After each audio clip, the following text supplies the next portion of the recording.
So thank you very much for the organization of this exciting conference and for the invitation. So I'm Sarah. I'm presenting today our research and exhibition project on storytelling traditions in the Arab region in Germany. So the exhibition presents the interlinks of Arab and German storytelling tradition and tales throughout history from written evidence until today. I will give you, yeah, it's a big thing. I want to give you a few ideas. Okay, doesn't want.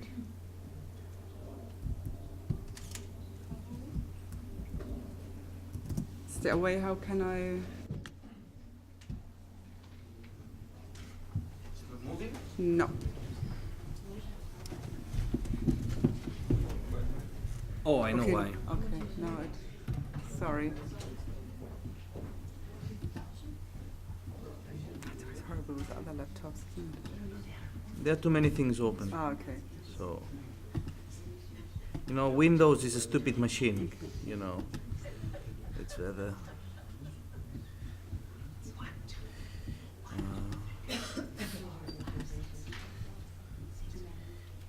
Yeah, for that reason I always say that if you want to avoid problems with a computer, buy a Macintosh.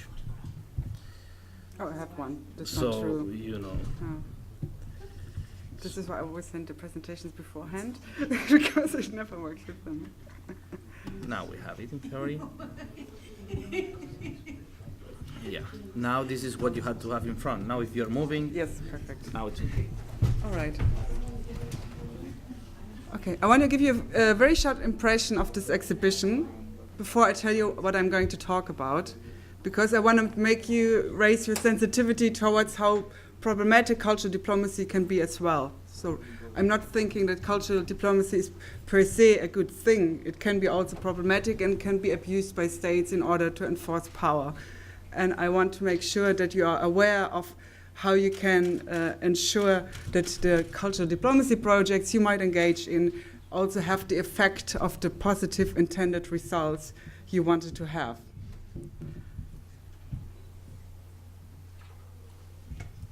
Okay. So, Arab and German storytelling tradition and tales, right? It's an exhibition project. We had two exhibitions. The one was in Qatar National Library in April 2018. And the next one will be in April 2019 here in Berlin in the Neue Museum on the Museum Island Berlin. So I hope you will all come there.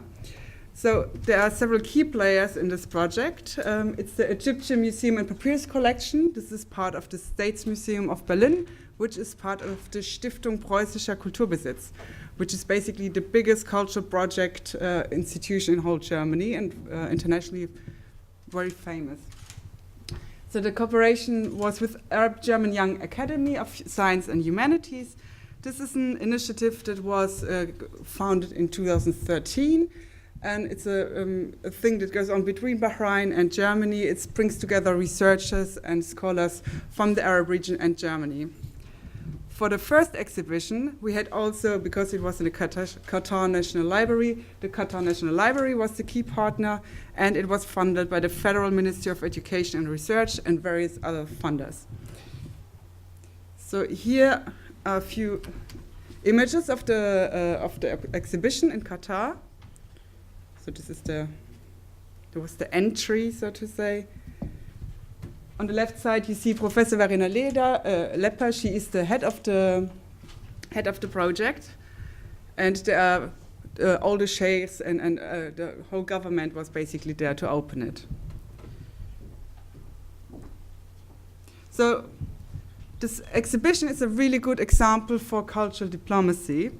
So the project is the result of state efforts to strengthen relationships with other countries through fostering and multilateral exchange between organizations and institutions for arts and culture. And I think there are many different definitions of what cultural diplomacy is, but this is at the core of all the definitions, I would say. So in this sense, the project exemplifies the many and interlinked layers and facets of cultural exchange and cultural diplomacy, but not only through its organizational structures, but also through its contents. So what I want to do today is use this project and present it in more detail in order to highlight the importance to conduct proper research on cultural diplomacy. So I want to highlight some questions that are interesting for research. And this is important because I want to show the delicate interrelations between cultural exchange and power with focus on specific notions such as identity, time, and space. I want to do this to show the potential challenges in the field of cultural diplomacy, in practice and also in theory. And this is, as I said, important to prevent potential inverted effects of outcomes that are maybe the opposite of what you want to reach. And you want to reach mutual understanding, right? And you don't want to have the opposite effect of it. Didn't happen in our case, right? My boss told me I have to say this. So I will start with the intentional motivations for cultural diplomacy by presenting a little bit the organizational structures of our project. Then I move to the contents of our project. I will talk about the interrelations of cultural exchange and power with the focus on time, using tales and stories as a cultural heritage. Then I will focus on, again, cultural exchange and power, right, with the focus on space. And then I will think about what culture means. I have a bit of a different definition than what was announced before. May I ask? Yeah. It didn't happen the mutual understanding or the other way around? Yeah. The other way around. What didn't happen? Because you said it didn't happen. No, it happened. I'm just trying to show you in general, right? It's not. No. Our project was really fine, and it's still in process, right? So it's. I will come to that at the end, but then. And then I want to talk about the key challenges in cultural diplomacy. So let me start with intended effects of cultural diplomacy, right? Many studies stress that cultural diplomacy does not only aim to improve the national image abroad, but can also have a positive effect on the domestic nation building. So when we did the exhibition in Qatar, this exhibition opening took place in the as part of the inauguration festivities of Qatar National Library, a building that was designed and exclusively, designed and built by a very international famous architect, Remo Koolhaas. And the opening was advertised with the slogan, Umma Nabira Suhal Marifa, so a nation guided by knowledge.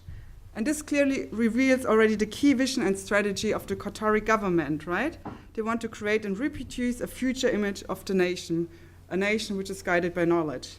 And it's no secret, in 2008, the Qatar government decided to foster the transformation from a carbon-based to an education-based economy, and therefore promotes research, science, and education. And the National Library is one example for this strategy. And then inviting and having other countries there, like Western organizations, institutions, is also, of course, a symbol towards this region in the world with whom they want to cooperate in the future. And, of course, the other way around, too. So let's move to Germany. So in regard to Germany, right, besides establishing new relationships with the Arab region, the exhibition project could be interpreted as an attempt to counter existing prejudices regarding the Arab region. So at least this is my key motivation to participate in this project. So we talked about it already. I think many of you know it. There is a lot of generalizations towards the Arab region. It's often equated with terrorism and fundamentalism, especially since the attacks in 11 September 2001. And I think especially at the moment in a context in which right-wing nationalist ideas come up and become more dominant again in Germany, it's very important to oppose such stereotypes by highlighting the mutual influences, shared ideas, and the cultural exchange throughout history between the regions. And we do this in this exhibition, so we explicitly use these tales and stories to show how long the tradition of cultural exchange is between the Arab region and Germany. Okay, so I've talked now about the motivations for cultural diplomacy and cannot talk about the effects, of course, right? This is a part of the research. If that really works now, this one project that people see, okay, the Arabs are no terrorists, they also write stories and they have a lot to do with us, I don't know, but I hope so. So what I want to do now is to focus on the interrelations of cultural exchange and power with a focus on time. I think you will understand what I'm talking, what I mean here. Tales and story are central to cultural heritage. Yeah, they've been handed down by parents to children in houses, huts, or tents, shared with larger audiences by storytellers in marketplaces, coffee shops, passed on through parades, festivals, and theater, dance, and so on. And here you see a few examples for the first written evidence of stories. You see, for example, the papyrus Wessel, right? He's from 1700 before the Common Era. It's the first story in which sorcerers and magic is presented and written down.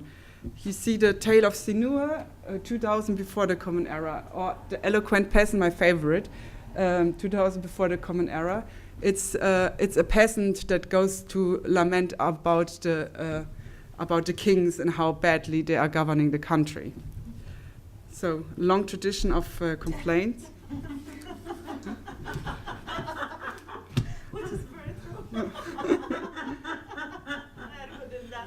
So to put it very, very bluntly, right? These stories were found more than 4,000 years ago, and they are key texts nowadays and read everywhere on the world, or have influenced lots of filmmakers and scholars all over the world. Here you see a few more recent publications in the last year that talk about Sinur, the eloquent peasant. It's a movie. Naguib Mahfouz, I'm sure everyone knows him, is the Nobel laureate in literature from the Arab world, from Egypt. And why does it happen that 4,000 years the same stories are told, right? They have an important function. They shape the identity and the self-image of people and communities. And this means that the stories and tale may change over time, but become reinterpreted. So I gave a very simple example. On the right side, you see Red Riding Hood from the Grimm brothers, published in 1825. You have Red Riding Hood as a very shy and naive girl who really believes that the wolf is the grandmother. And on the left side, you see a recent publication from Lebanon with Red Riding Hood using her mobile device to call the police and getting safe from the bad wolf. So there are similarities in the stories, but there are, of course, changes in it. So hence, when we analyze tales and stories through time and investigate the discontinuities, right, like the mobile phone, for example, within the continuities, we can learn about shifts and changes of how communities perceive themselves and how this changes.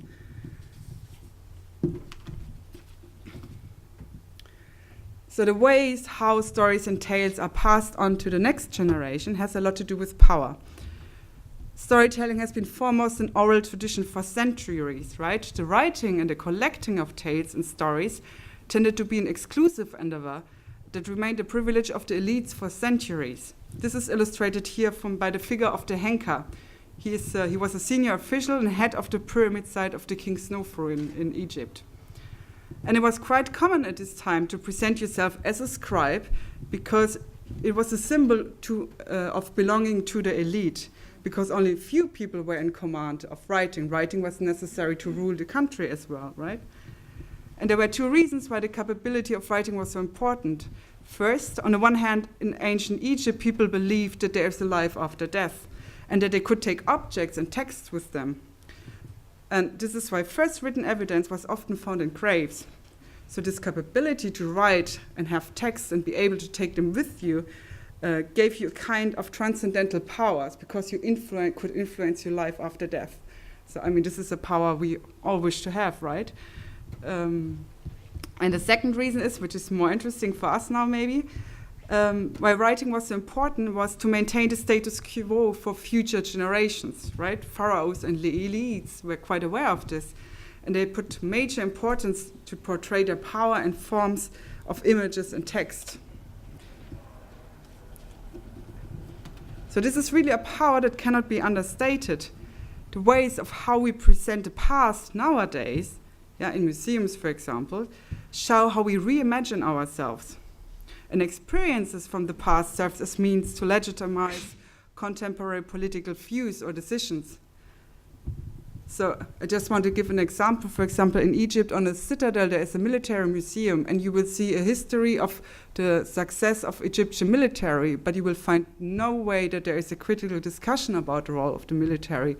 So this is a museum that that is intended to show people how great the military is. I'm not saying that this is only a political thing. It's a difficult question of how can you present people in a way that gave their life for a country, right? But it's also it's a delicate question how you deal with this kind of stuff. And the ways how we present the past, of course, also depends on what can be found. And in the case of the oral tradition, this cannot be found. This usually can go away quite easily. So technological and educational transformations, such as the invention of paper, print, and digital media, as well as education, literacy, schools, gradually enforced shifts from a generally oral tradition to a written one. Hence, let's say it in a simple way, the privilege of writing and fixing and maintaining tales and stories became increasingly, let's say, democratized. Yeah, for example, in Germany, the tales collection by the brothers Grimm in the 19th century were an explicit effort to preserve the contents of a looming extinct oral tradition. And a key source for their collection was the storyteller Dorothea Fiemann, which you see on the right side here. And nowadays, especially with the digital media, a wide range of people have this chance to maintain tales and stories in a way that it's preserved for future generations. And it would be very nice to see what the future generations, how they make up our lives nowadays based on all this material they will have in the future. I want to focus now on my next point, the interrelations between cultural exchange and power with a focus on space. It sounds very obvious, right? But for a cultural exchange to happen, an important thing is that something moves, a person or an object. And the conditions of moving for persons or objects, as well as the motivations for it, changed extremely in the last centuries. So due to the difficult travel conditions, there were no maps, there were no cars, there were no airplanes, there were just horses and donkeys and some wood boats, maybe. Early missions, such as the diplomatic exchanges between Harun al-Rashid and Charlemagne the Great in the 8th and 9th century, were extremely rare. So it was not before the 15th century when technological innovations allowed to travel through the world quicker and more safely. So it was the great age of the seafaring, heralded in modern cartography, and first globes and atlases were created in the 16th century.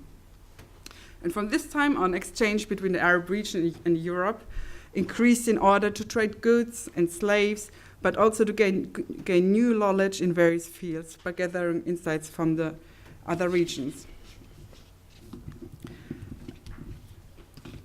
So I pick out now one person from the 17th century, which is quite symptomatic for this time.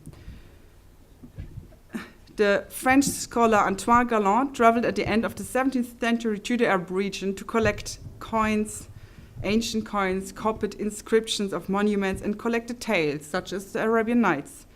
In fact, the Arabian Nights collection he brought to Europe is the collection that still shapes the view of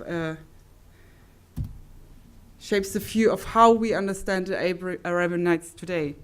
So what happened was, the Arabian Nights were collected over many centuries by various authors, translators, and scholars across West, Central, and South Asia and North Africa, but this collection was never entirely fixed in either size or content.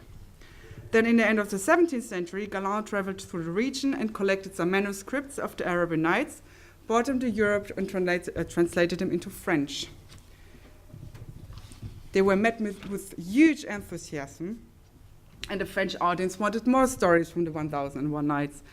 There were not 1001, he had 100 or something like that, or 60, I'm not sure.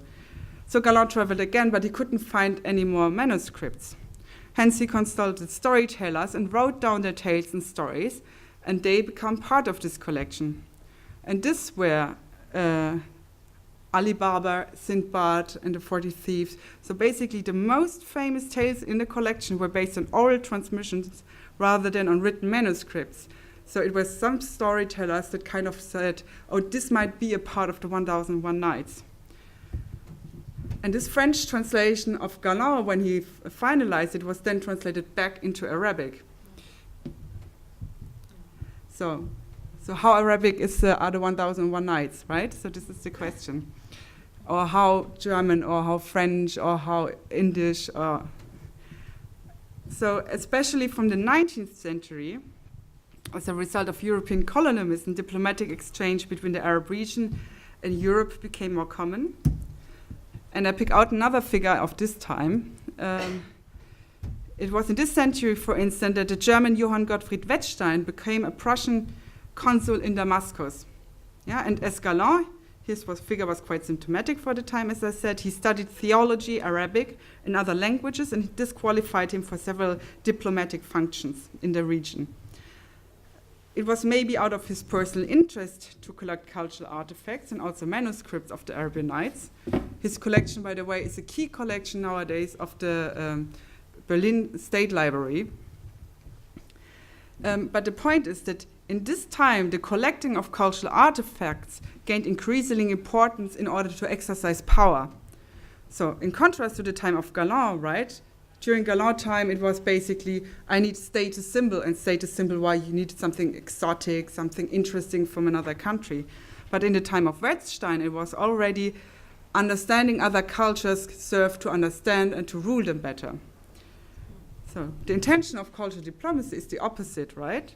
Yeah, this shift in the motivation of why it matters to collect and exchange cultural artifacts reflects a massive shift in how political power ought to be exercised. So you get me there? So this, yeah, good.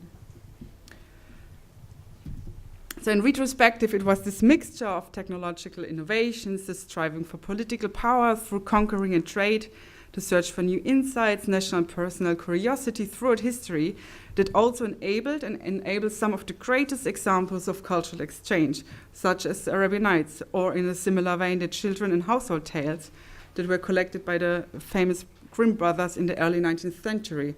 These oldest stories that are very famous now on an international level were collected throughout Europe and beyond. However, even though these collections have a truly transcultural and transnational character, as I try to show you, they are often rendered as a distinctive Arab or a German cultural tradition.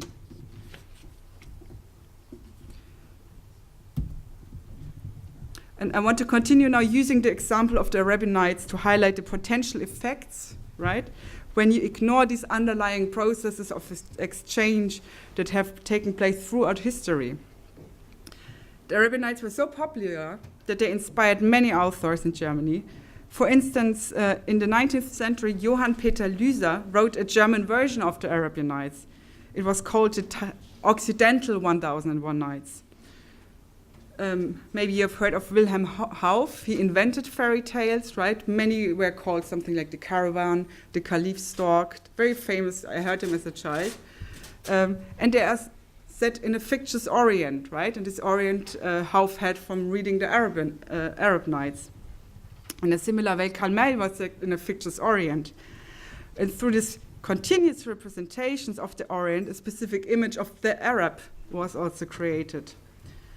And this has often been criticized and resulted in the so-called Orientalism debate. I'm sure you've heard about that. So the debate emerged in 1978 with a book called Orientalism by Edward Said. So he states that Western countries show a patronizing attitude towards Middle Eastern, Asian, and North African societies, and he argues that in Western literature, a view of Oriental culture is fabricated, which serves Western countries to depict themselves as superior. So this critique is not like 50 years old, it's permanently reproduced with specific variations nowadays. For example, in regard to the mainstream media reports and how they represented the so-called Arab Spring, right? This Orientalism critique was raised again by scholars. For example, I know now the Egyptian Mona Abaza or Rabab el-Mahdi, right? They said again, this Arab Spring is like presented, we in the West know how democracy works and the Arabs don't. So this was their critique. There's also a lot of critique on the Orientalism argument, but I find it very important to take it take it serious and understand it as one potential effect when cultures are basically understood as entities that just kind of mix up, right? As I said, right, how Arab are the Arabian Nights, yeah? When a French scholar makes this kind of compilation and there are previous collections that are very different.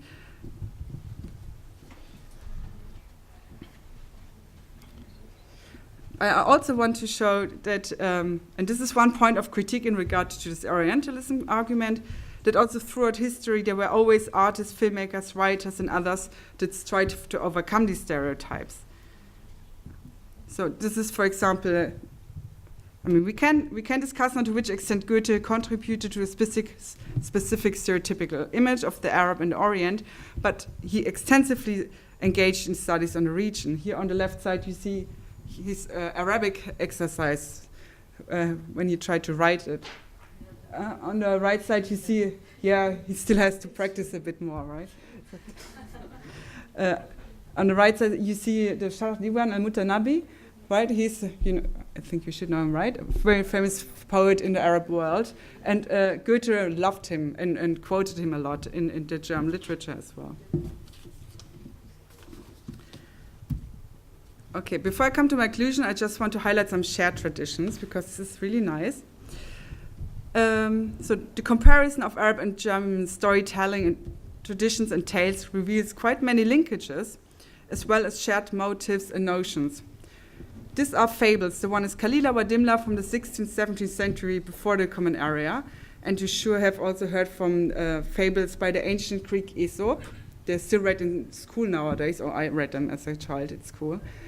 And they were they were not like folk literature, right? They were written as political primer for the ruling elite. So the use of animals to convey a moral message presumably function as a means of indirectly criticizing the elites without insulting them. So nice way of criticizing, don't talk about the prince, just talk about the frog or the lion or something like that.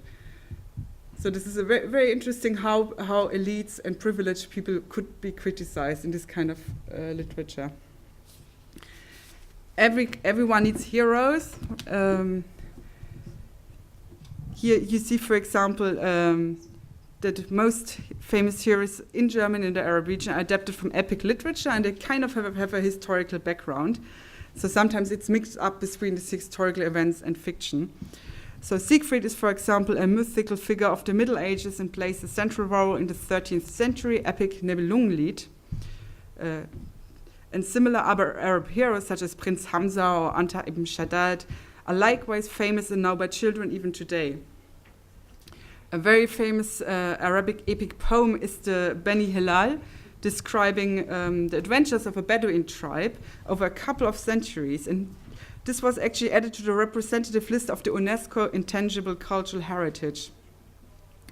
But what is interesting in both traditions is usually heroes are not born as heroes, right? They have specific characteristics, but usually they often start out from a loser position and have to struggle their way to become a hero. Usually go on a journey, they have to fight a lot, they have to argue with women a lot. So it's...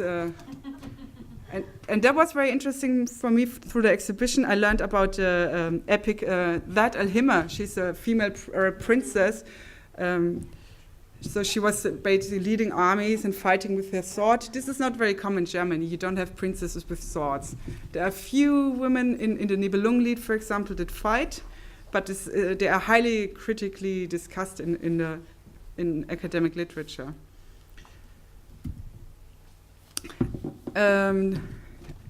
A last shared tradition I want to show is the wise fool as mirror of society. So this is, for example, Juha, and in Germany we have Till Eulenspiegel. Both were maybe historical figures in the 13th century, but Juha and Till Eulenspiegel as well in German literature and in Arab literature became famous in the 15th, 16th century. They are basically anti-heroes, right? They are not like Siegfried, strong, they are weak. They are sometimes a bit stupid, it seems. But the point is, this lack of the conventional heroic qualities, such as courage, idealism, and morality, is what allows us to reflect what we want to be in society, right? So they are anti-figures in the sense that they force us to think about what taboos are and what is good and what is right. Rather than saying, like the hero does, this is good and this is good and this is good, the anti-hero says, oh, this is not good, but what is good then? So, for example, Till Eulenspiegel is often represented with an owl, a symbol for wisdom. This is Euler. and Spiegel for mirror. So when you look in the mirror and reflect, you have kind of can gain wisdom.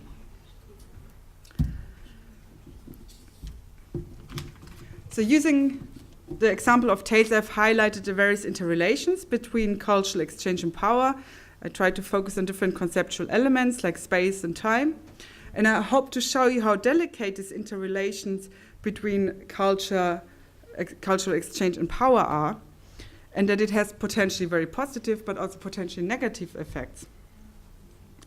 So doing research on cultural diplomacy is, from my understanding, crucial to make sure that the good intentions of why many practitioners engage in cultural diplomacy, like creating a common base of discussion and understanding, also realizes in practice. And I want to give 2 very concrete examples now what are key challenges. And I want to highlight this is not it was not really a challenge of our project. It's more like based on 10 years of experience working in this field. So usually a cooperation project in cultural diplomacy is based on funding from a third party or several parties. And this is made up for a half a year or a year. When you apply for this funding as an organization in cooperation with 2, 3, or 4 other organizations, they want to know what is the aim of this project. And then they write, this might be an exhibition, as in our case, or a book, or a conference, or something like that. So then you get the project, the funding for a year. And what suddenly happens is, what always happens, people realize that it's much more harder because there are a lot of practicalities they have to discuss. For example, imagine you have 4 organizations cooperating together, and then you have issues for getting visa for a person. It's difficult to get experts that are willing to work on a contract for a year. It's also difficult just to regulate the small administrative things, like how do I get actually the money from Germany to an Arab country? You cannot just transfer it via the bank. This is highly problematic. So do you bring it in a suitcase, but you are not allowed to bring in so much money, right? Key problem, right?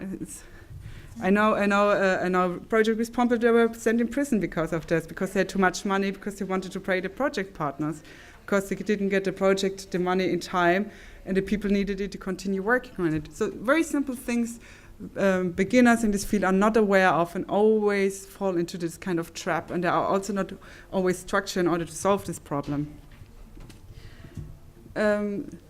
So what I want to suggest here as a solution is very simple. I would like that the funding organizations would emphasize more that not only the goal is this kind of conference or the exhibition at the end of the project, but that this project process is part of the aim, right? That you get more time and funding to establish proper communication structures.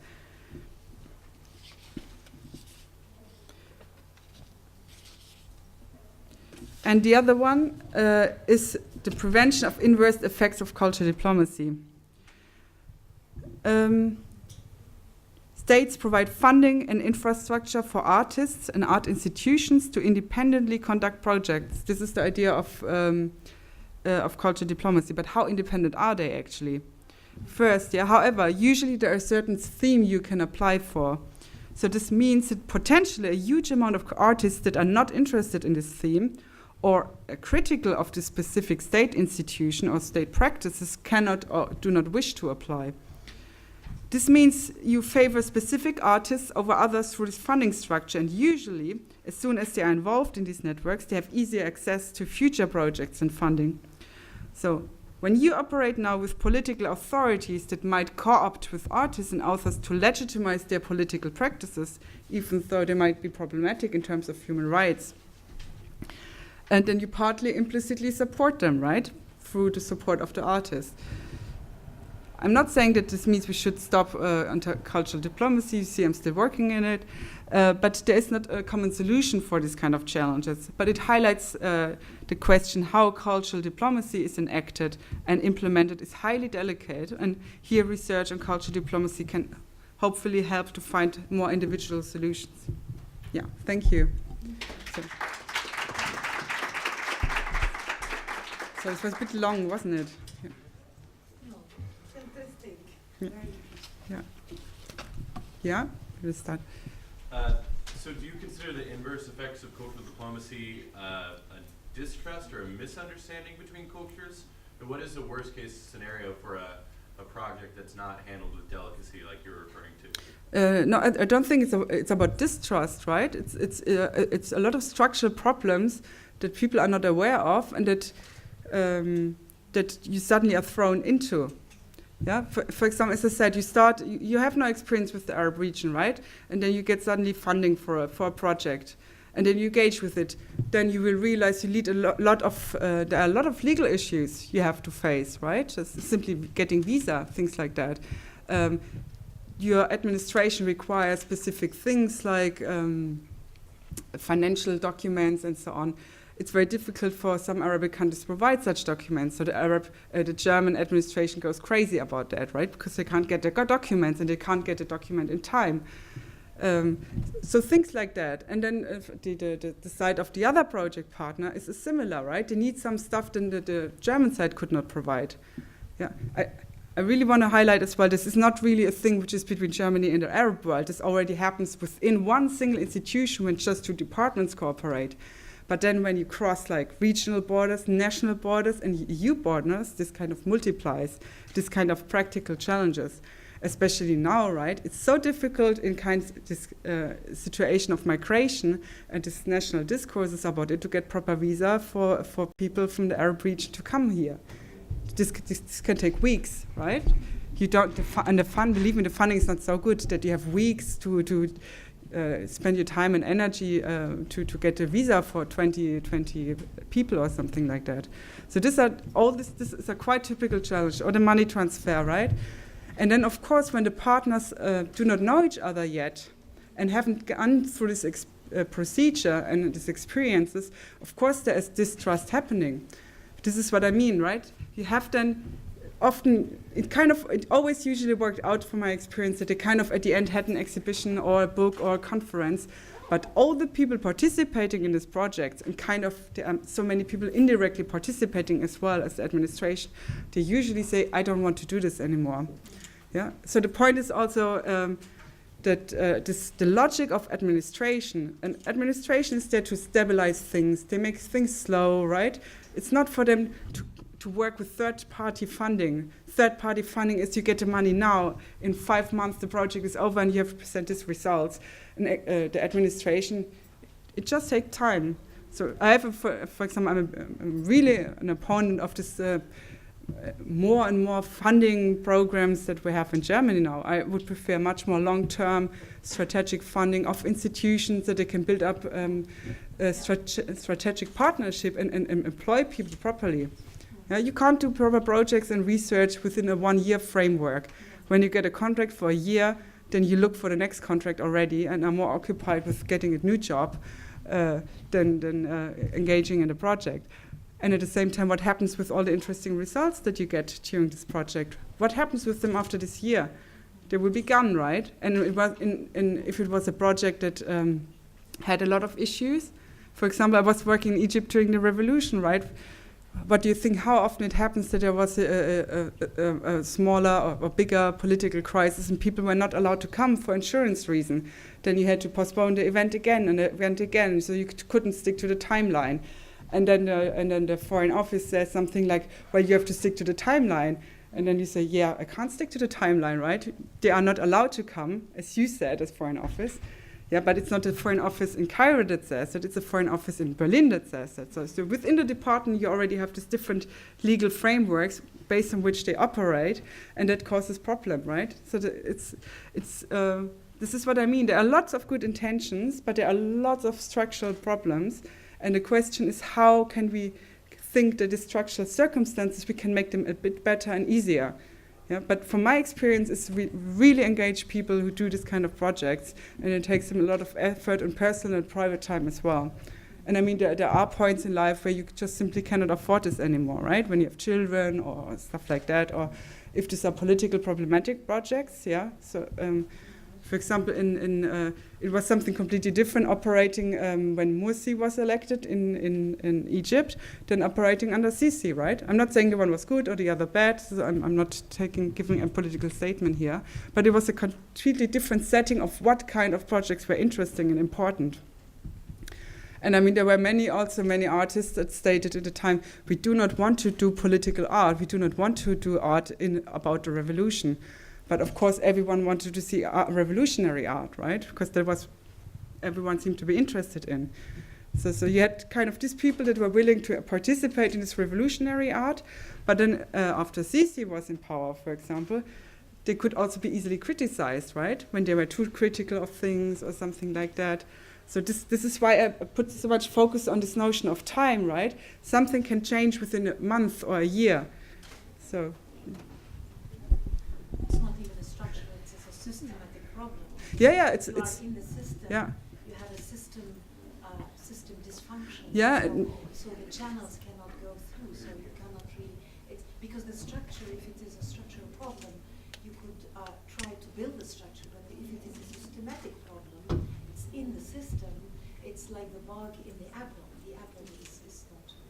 Yeah, but I think this is, and this is why I made it so concretely, because I thought when here are people that are engaging in this field as funders, right, they have these political functions, they have this space to navigate, right? They have the space to say, why don't we make the funding for 2 years? Yeah, why don't we say that we want to have some proof that they engage in meetings, that they have informal dinners, for example, right? This is really a big problem. Germany cannot fund informal dinners, for example, during projects. It's so important, especially cooperating with the Arab region, that you have occasionally a dinner, yeah, drink tea together. Yeah, drinking tea takes. So it's actually the core of yes, this is yes. always Yeah, drinking tea helps to prevent conflicts. This is what I learned from 5 years Egypt. But informal meetings are in all festivals and all business in India and everywhere is the core of the business. It's just Yeah, but I mean, what happens, right? The conference is only to present, right, and to give you your business card. What interesting is what happens afterwards, right? In order to be in the networks, you have to drink beer or tea or whatever with the people. In this informal occasions, this is how you get to know the people as well, and this is how trust is built up. So this is why it's so important that you have a chance to create these informal opportunities in order to talk to people properly. Okay, thank you very much.